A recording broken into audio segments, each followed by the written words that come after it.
7 નોરતા સુધી મેઘરાજાની જોવા મળશે રાસલીલા। કડાકા ભડાકા સાથે પડશે વરસાદ। રાજ્યમાં એક બાજુ નૈઋત્યના ચોમાસાની વિદાયની પ્રક્રિયા શરૂ થઈ ચૂકી છે, ત્યારે ફરી એક વખત રાજ્યના ઘણા ખરાબ વિસ્તારોમાં વરસાદ ખાબક્યો છે। અમદાવાદ સહિતના ઘણા એવા વિસ્તારોમાં એક લાંબા વિરામ બાદ વરસાદ પડ્યો છે। આવામાં હવામાન વિભાગની 7 દિવસની આગાહી સામે આવી છે। નવરાત્રિમાં મેઘરાજાની રાસલીલા જોવા મળશે। મેઘો ધમાચકડી મચાવશે। 7 દિવસ સુધી વરસાદ ખાબકશે। સાથે જ આગામી 3 દિવસ થંડરસ્ટોર્મની પણ આગાહી છે। આ આગાહીએ ખેલૈયાઓની ચિંતા વધારી છે। જે રીતે વરસાદે ફરી જમાવટ કરી છે તેની જોતા આ વખતે ખેલૈયાઓને રેનકોટ પહેરીને જ ગરબા રમવા પડી શકે। आने वाले 7 दिनों के लिए जो गुजरात स्टेट के लिए फोरकास्ट है उसमें लाइट टू मॉडरेट रेन का पूर्वानुमान है गुजरात रीजन और सौराष्ट्र रीजन के लिए, और थंडरस्टॉर्म की वार्निंग जिसमें आने वाले 3 दिनों के लिए थंडरस्टॉर्म की वार्निंग है, जिसमें विंड की स्पीड 30 से 40 किलोमीटर पर आवर के आसपास रहने का पूर्वानुमान है। सीजનમાં પ્રથમવાર નર્મદા ડેમ 94% ભરાયો।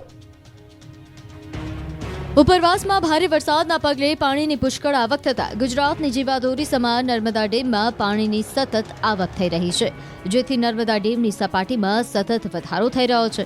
સિઝનમાં પ્રથમવાર નર્મદા 94% ભરાયો છે, તો ઉપરવાસમાંથી 2,47,848 ક્યુસેક પાણીની આવક થઈ રહી છે। તો નર્મદા ડેમના 10 દરવાજા 2.5 મીટર ખોલી 2,16,941 ક્યુસેક પાણી નર્મદા નદીમાં છોડાઈ રહ્યું છે। હાલ નર્મદા ડેમની સપાટી 137.30 મીટરે પહોંચી છે, તો સિઝનમાં પ્રથમવાર નર્મદા ડેમની સપાટી 137 મીટરને પાર પહોંચી। હાલ નર્મદા ડેમમાં 24 કલાકમાં 31 સેન્ટીમીટરનો વધારો થઈ રહ્યો છે, તો નર્મદા ડેમની મહત્તમ સપાટી 138.68 મીટર છે, તો નર્મદા ડેમ મહત્તમ સપાટીએ પહોંચતા 1.38 મીટર બાકી છે।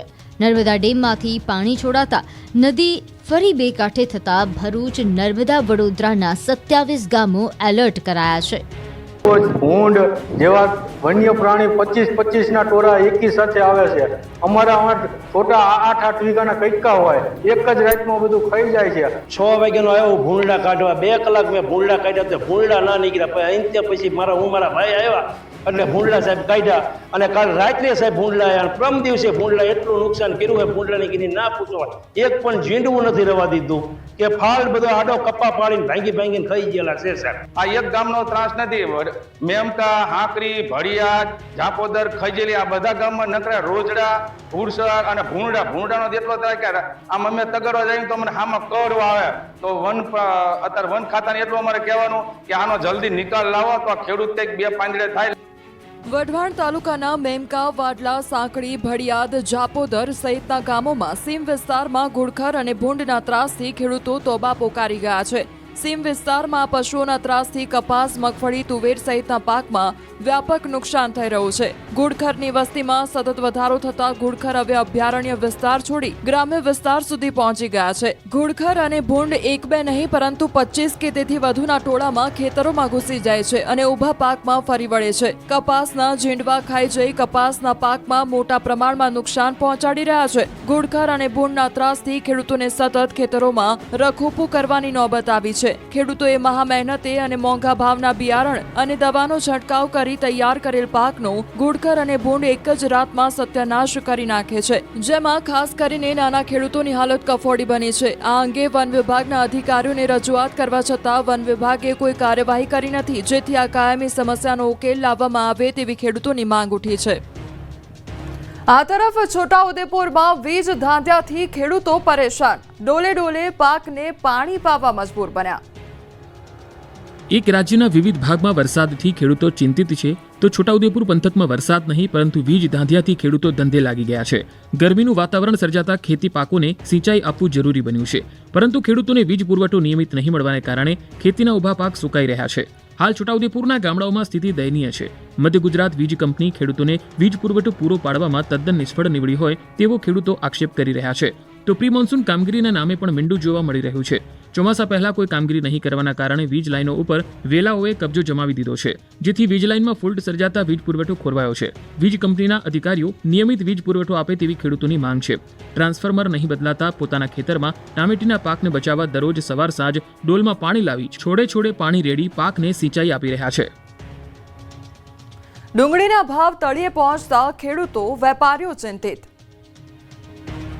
એક તરફ શાકભાજીના ભાવ આસમાને પહોંચી જતા ગૃહિણીનું બજેટ વેરવિખેર થઈ ગયું છે, તો બીજી તરફ ગરીબોની ગણાતી કસ્તુરીના ભાવ કોડી ન થઈ જતા ગરીબ વર્ગને મોટી રાહત મળી છે. છેલ્લા 2 મહિનાથી ડુંગળીના ભાવમાં મોટો કડાકો આવ્યો. હોલસેલ બજારમાં જે ડુંગળી અગાઉ 20 થી 25 પ્રતિ કિલોના ભાવે વેચાતી હતી, તેના ભાવ ઘટીને હવે 10 થી 12 રૂપિયા પ્રતિ કિલો થઈ ગયા. આ ભાવ ઘટાડાને કારણે ગ્રાહકો અને ગૃહિણીઓને મોટી રાહત મળી, પરંતુ ખેડૂતો અને વેપારીઓમાં ચિંતાનું મોજું ફરી વળ્યું. વેપારીઓના મતે ભાવ ઘટવાનું મુખ્ય કારણ નાસિક અને મધ્યપ્રદેશમાં ડુંગળીનું પુષ્કળ પ્રમાણમાં થયેલું વાવેતર છે. આ વિસ્તારોમાંથી સતત નવી ડુંગળીની આવક થઈ રહી છે, જેના કારણે બજારમાં પુરવઠો વધી ગયો અને ભાવ નીચે આવ્યા. વેપારીઓના મતે હજુ આવતા સમયમાં ભાવ વધે તેવી શક્યતા નથી, એટલે સ્થાનિક ખેડૂતોને પણ ચોકલેટ બિસ્કિટ કરતાં પણ ઓછા ભાવે પોતાની ડુંગળી વેચવા મજબૂર થવું પડી રહ્યું છે. હિંમતનગરમાં હુડા લાગુ થતા 11 ગામના લોકોએ કર્યો વિરોધ. રાજ્ય સરકાર દ્વારા સાબરકાંઠા જિલ્લાના મુખ્ય મથક હિંમતનગરમાં અર્બન ડેવલપમેન્ટ ઓથોરિટી લાગુ કરવામાં આવી છે. જો કે આ બાબતે તાજેતરમાં જ તંત્ર દ્વારા ડ્રાફ્ટ પ્લાન પણ જાહેર કરી દેવામાં આવ્યો છે અને ડ્રાફ્ટ પ્લાનમાં આસપાસના 11 ગામોનો સમાવેશ પણ કરવામાં આવ્યો છે. જો કે આ હુડાનો અમલીકરણ થાય તે 11 ગામના વ્યક્તિઓને મંજૂર ન હોવાનો વિરોધ પણ શરૂ થઈ ચૂક્યો છે. 11 ગામના સરપંચોએ કમિટીની રચના કરી અર્બન ડેવલપમેન્ટ ઓથોરિટી સમક્ષ વિરોધ કર્યો. તમામ ગામ લોકો ખેડૂતો સાથે મળી એક વાંધા અરજી કરી. આ વાંધા અરજીમાં મુખ્ય તો હુડા રદ કરવાનો જ ઉલ્લેખ કરવામાં આવ્યો છે. વડોદરામાં ફરી કોમી શાંતિમાં પલિતો ચાંપવાનો પ્રયાસ, 50ની અટકાયત. વડોદરામાં ગણેશ ચતુર્થી બાદ ફરી કોમી શાંતિ ડહોળવાનો પ્રયાસ કરવામાં આવ્યો. જૂની ગઢી વિસ્તારમાં અજાણી વ્યક્તિએ લઘુમતી સમાજની ધાર્મિક લાગણી દુભાય એ રીતે AI આધારિત પોસ્ટ સોશિયલ મીડિયામાં વાયરલ કરી, જેથી લઘુમતી સમાજના લોકો મોડી રાત્રે રસ્તા પર ઉતરી આવ્યા. રાતના સમયે લોકોના ટોળે એકત્ર થતા તણાવપૂર્ણ પરિસ્થિતિ સર્જાઈ, તેમજ થોડા સમય માટે પથ્થરમારો થયો. ઉશ્કેરાયેલા લઘુમતી સમાજના લોકોએ નવરાત્રી પંડાલને નિશાન બનાવ્યું, જેથી અફરાતફરી મચી ગઈ. ઘટનાની જાણ થતાં પોલીસે સ્થળ પર પહોંચીને સ્થિતિ કાબૂમાં લીધી. કેટલાક વાહનો અને લારી ગલ્લાને પણ ભારે નુકસાન થયું. લોકો જીવને બચાવવા પગરખા છોડીને ભાગ્યા. આમ છતાં પથ્થરમારામાં અનેક લોકોને ઈજા પહોંચી, તેમને સારવાર માટે હોસ્પિટલમાં ખસેડાયા. બીજી તરફ પથ્થરમારામાં સંડોવાયેલા 50 જેટલા શકમંદોને સિટી પોલીસ સ્ટેશનથી ક્રાઇમ બ્રાન્ચ લઈ જતી વખતે પોલીસ વાહનને ટોળાએ ઘેરી લીધા હતા. લોકોને રસ્તો ક્લિયર કરવા પોલીસે ધર્મગુરુઓની મદદ લેવી પડી. પબ્લિક એનાઉન્સમેન્ટ કરવું પડ્યું. ફરિયાદની બાહેધરી અપાતા લઘુમતી સમુદાયના લોકો શાંત થયા અને રસ્તો ક્લિયર કર્યો. તો વડોદરા સિટી પોલીસ સ્ટેશન બહાર સોશિયલ મીડિયા પર વિવાદાસ્પદ પોસ્ટ કરનાર આરોપીને લાવવામાં આવતા ટોળું એકત્ર થઈ ગયું. પરિસ્થિતિ વણસતા પોલીસ સ્ટેશનની બહાર મોટી સંખ્યામાં પોલીસનો કાફલો ખડકી દેવાયો. આ ઘટનાને કારણે વિસ્તારમાં તણાવપૂર્ણ સ્થિતિ જોવા મળી. પોલીસે 2 ફરિયાદ દાખલ કરી છે, જો કે હાલમાં અજંપાભરી શાંતિ છે. પાદરાની અમોલી ઓર્ગેનિક કંપનીમાં લાગી ભીષણ આગ. પાદરાની અમોલી ઓર્ગેનિક કંપનીમાં ભીષણ આગ લાગી ગઈ હતી, જેથી કંપનીમાં કામ કરતા કર્મચારીઓ જીવ બચાવવા ભાગ્યા હતા. કંપની બહાર પણ દોડધામ મચી ગઈ. થોડી જ ક્ષણમાં આગે વિકરાળ સ્વરૂપ ધારણ કરી લીધું હતું. દૂર દૂર સુધી ધુમાડાના ગોટે ગોટા દેખાયા હતા. આખું આકાશ કાળા ડિબાંગ વાદળોથી ઘેરાયું હતું. આ અંગેની જાણ થતાં ફાયરની ટીમે પહોંચીને પાણીનો મારો ચલાવ્યો.